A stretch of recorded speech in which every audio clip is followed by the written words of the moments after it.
안녕하세요. 근나치만의 대출 상담사 김기호입니다. 우리가 대출을 받게 되면 상환하는 방식이 있죠.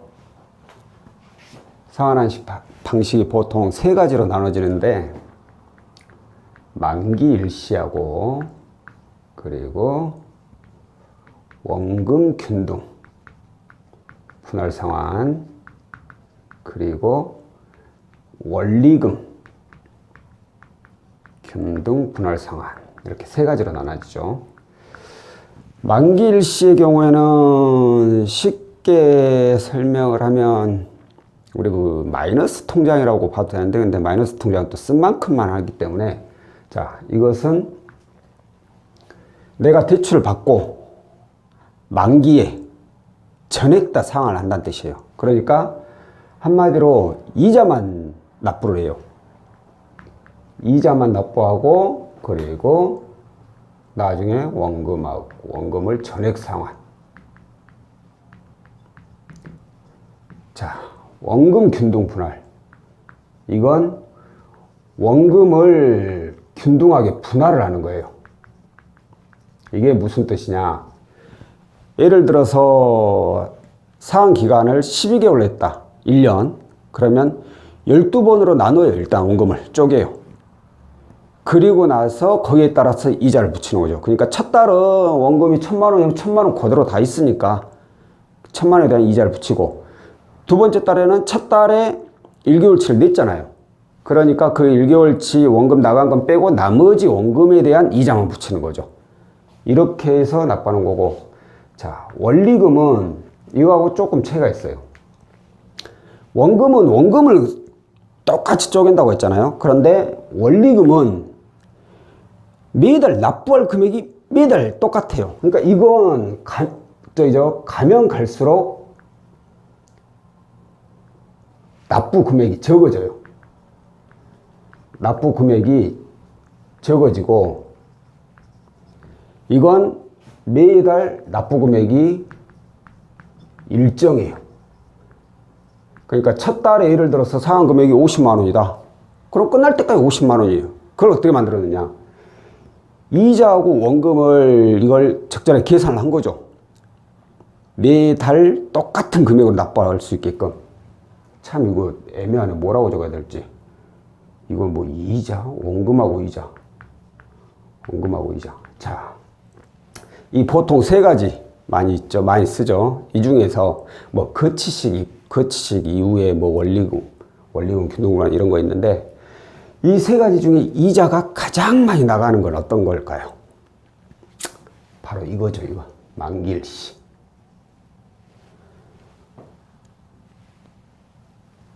통대안을 원하시는 분들이 가장 많이 찾는 게 이거예요. 왜? 일단 이자만 납부하거든요.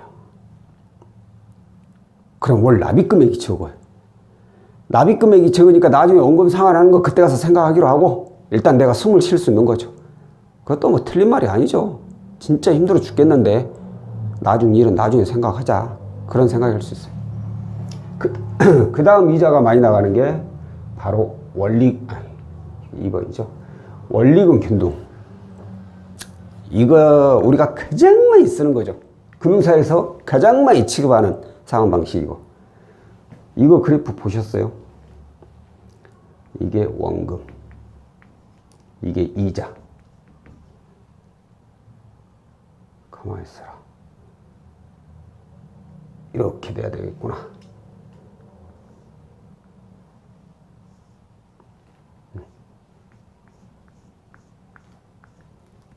자, 첫 달 이만큼이 다 이게 다 이자예요. 첫 달.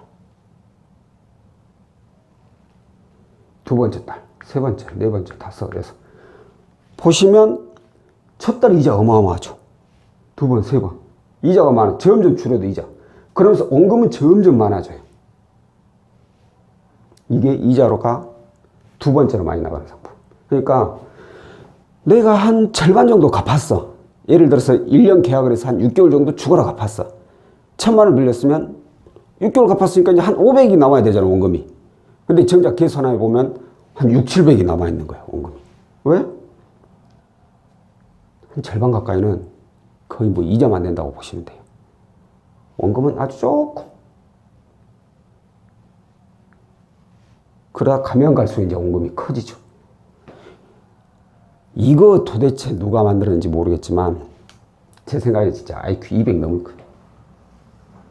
금융사에서 가장 많은 이윤을 남길 수 있는, 그러면서 고객님한테 생색내기 가장 좋은, 뭐 당연히 이자가 이게 가장 많이 남기긴 하지만 원금 갚아 나가잖아요.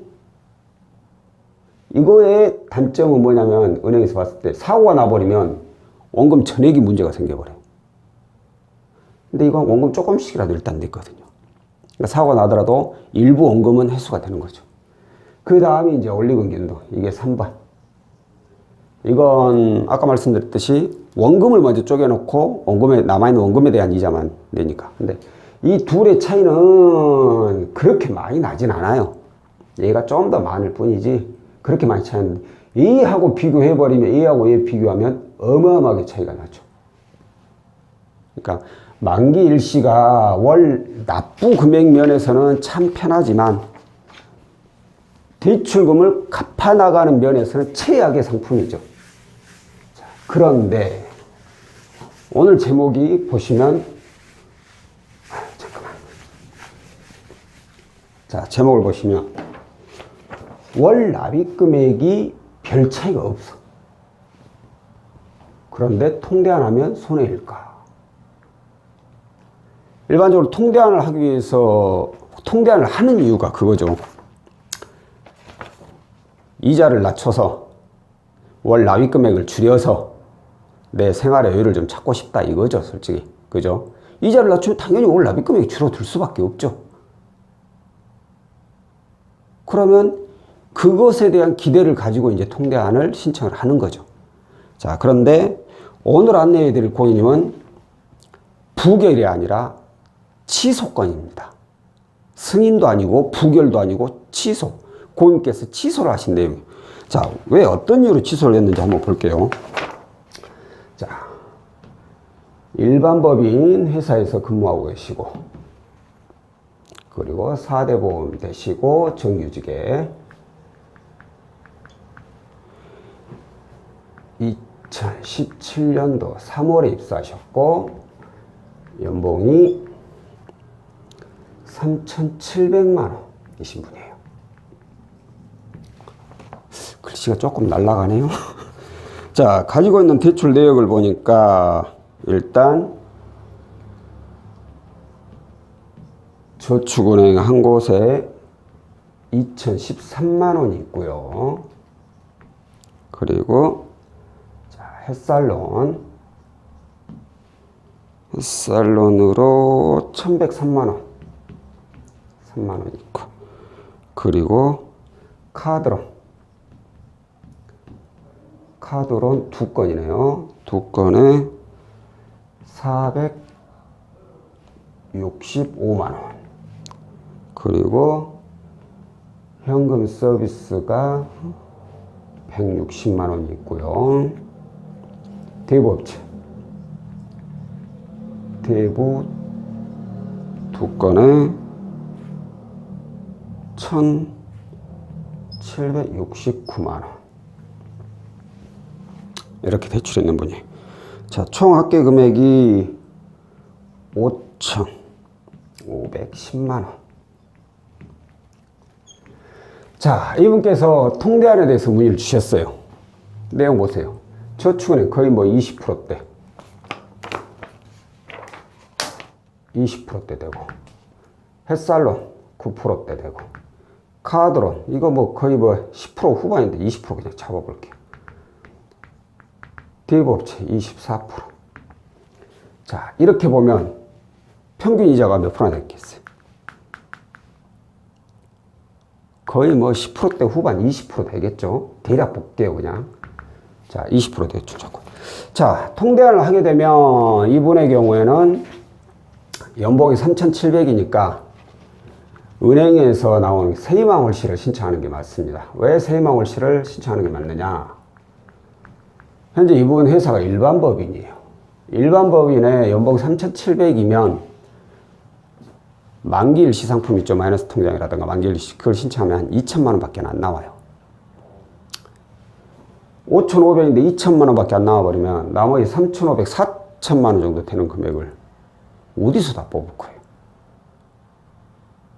그러면 당장에 은행 이자를 낮춰서 만기일시를 써버리면 나머지 받아야 될 대출이 많아져서 그것도 이자가 높은 걸로 월 납입금액이 높아져 버리죠.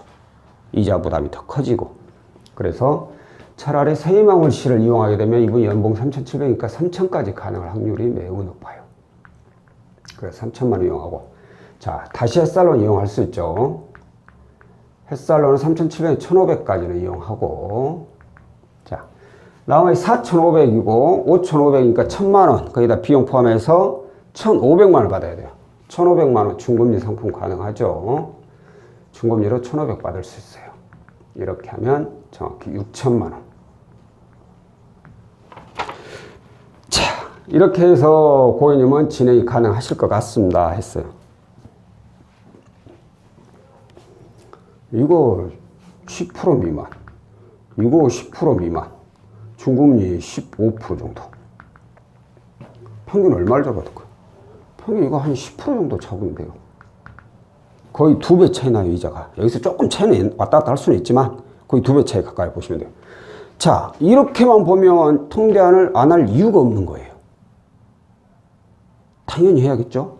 그런데 현재 고객님께서 납부하고 있는 이 대출금 월 납입금액이 150만 원이에요. 대략 월 납입금액 150만 원. 자, 그러면 이렇게 진행했을 때 통례를 하고 난 후에 그럼 월 납입금액이 얼마나 되느냐?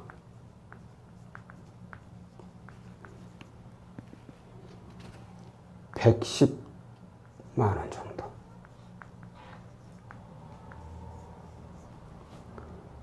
빼보면 꼴랑 40만 원밖에 차이가 안 나. 딱 여기서 보면 그렇죠.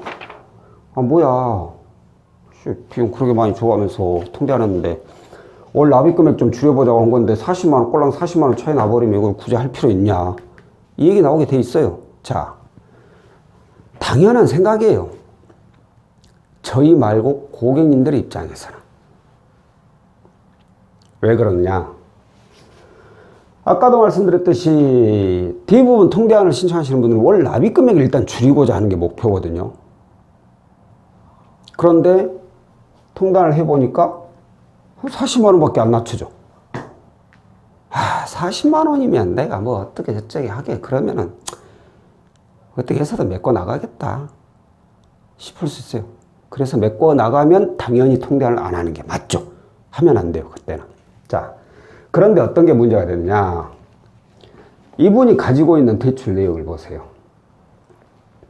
전부 다 고금리예요. 그죠? 5,500.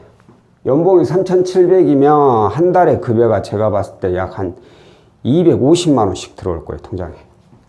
150만 원.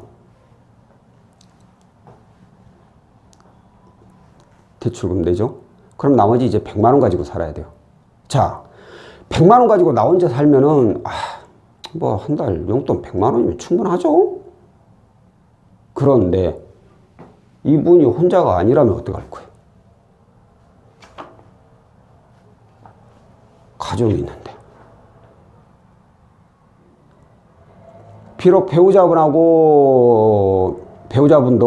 일을 하시는 분이긴 하지만, 저도 제가 가정을 꾸리고 있기 때문에 기본적으로 저희가 애가 둘이거든요. 애 둘 있어, 둘 다 초등학생인데 한 달에 뭐 애들한테 들어가는 비용도 있고, 이 생활비 자체가 정말 깜짝 놀랐어요. 이럴 줄 알았으면 결혼 안 할 거는. 그건 아닌데. 와, 진짜 너무 많이 나가요. 뭐 씀씀이에 따라서 틀리긴 하겠죠. 또 어디다 쓰고 뭘 하느냐 따라서 틀리긴 한데, 그러면 애들 학원비, 나, 와이프, 애들 둘 보험료, 집 관리비, 그리고 저희 집도 뭐 빚이 없는 거 아니에요. 대출 받아서 집 산 거. 그거 대출금 내야 되죠. 한 달에 진짜 몇백만 원 가만히 숨만 쉬어도 몇백만 원 쑥 나가요. 이걸 어떻게 살겠어요? 그럼 어떻게 하느냐?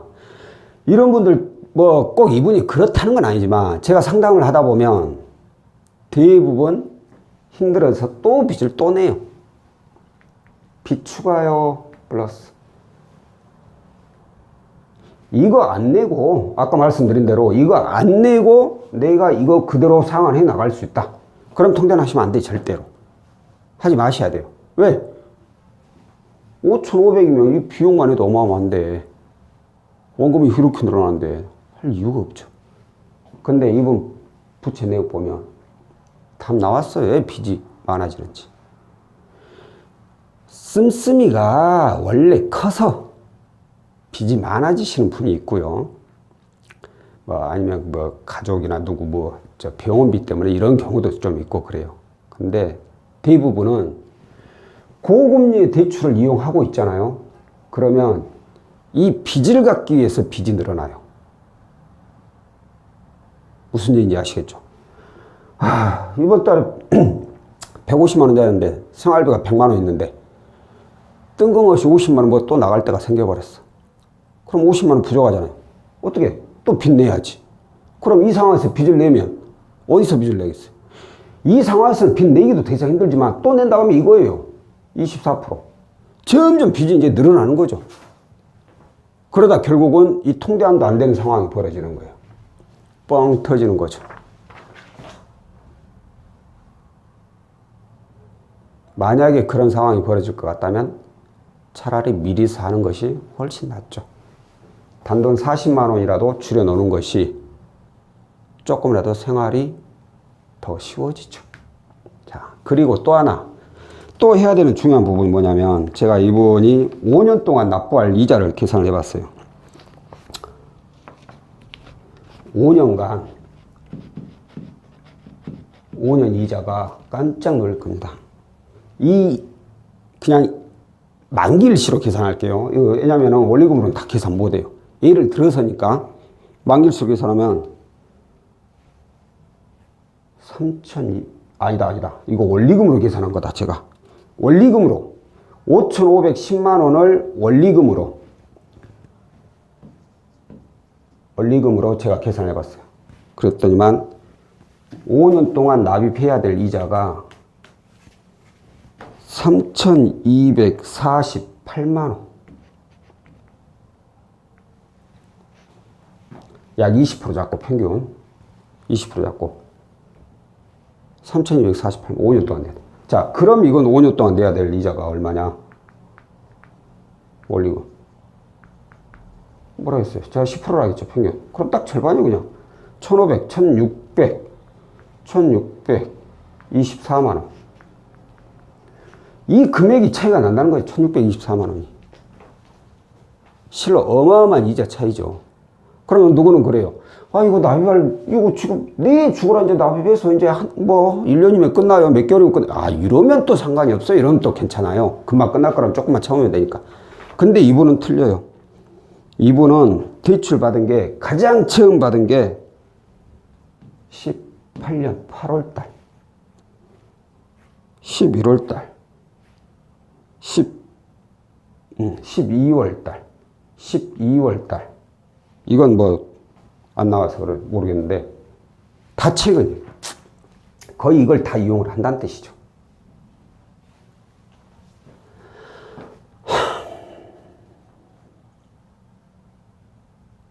자, 제가 통대안을 해서가 아니라 이분의 경우에는 비록 월 납입 금액이 많은 차이는 안 나지만 5년 동안 납입해야 될 이자를 생각해 보면 이분은 당연히 해야죠, 통대안을. 안 하는 게 문제죠. 하지만 지금 당장 때문에 그런 거죠. 당연히 이제 저희 쪽에서는 이거 3만 원씩 원리금으로 납부하게 됩니다 라고 얘기했어요. 다른 데서 하셨을지도 몰라요. 왜? 업체마다 고객님들한테 상담하는 상담 내용이 틀릴 수 있거든요. 저희의 경우에는 고객님께서 가장 안 좋을 최악의 상황 가지고 먼저 얘기를 다 드려요. 그래야지 나중에 최악이 나오더라도 이미 다 준비하고 있으니까 그보다 좋게 나오면 훨씬 더 계획했던 것보다 좋은 상황이 벌어지니까 계획 세우기가 더 여유로워지죠. 근데 어떤 업체는 최상위 조건으로 먼저 얘기를 해요. 최상위 조건으로 얘기를 해서 이게 최악으로 떨어질 수가 있죠. 그러면 최상위 조건으로 계획을 세웠다가 떨어져 버리면 이건 정말 계획 세우기 힘들죠. 상황 계획을 세운다는 게 어려워지죠. 그렇기 때문에 저희는 조금은 좀 가을 정도다 싶을 정도로 최악의 상황으로 계획을 세워서 말씀을 드리고, 당연히 뭐 이게 3천만 원이 이자만 납부하는 경우도 있어요. 근데 그건 가능성이 경우잖아요. 그럴 가능성 가지고 된다고 할 수는 없죠, 절대. 자, 그래서 이분은 상담을 포기를 했습니다. 아니, 상담을 포기한 게 아니라 거절을 하셨습니다. 자, 그대로 마무리가 되었고요. 자, 방금 말씀드린 대로 월 납입 금액이 별 차이 없다고 해서 통대안하면 손해일까?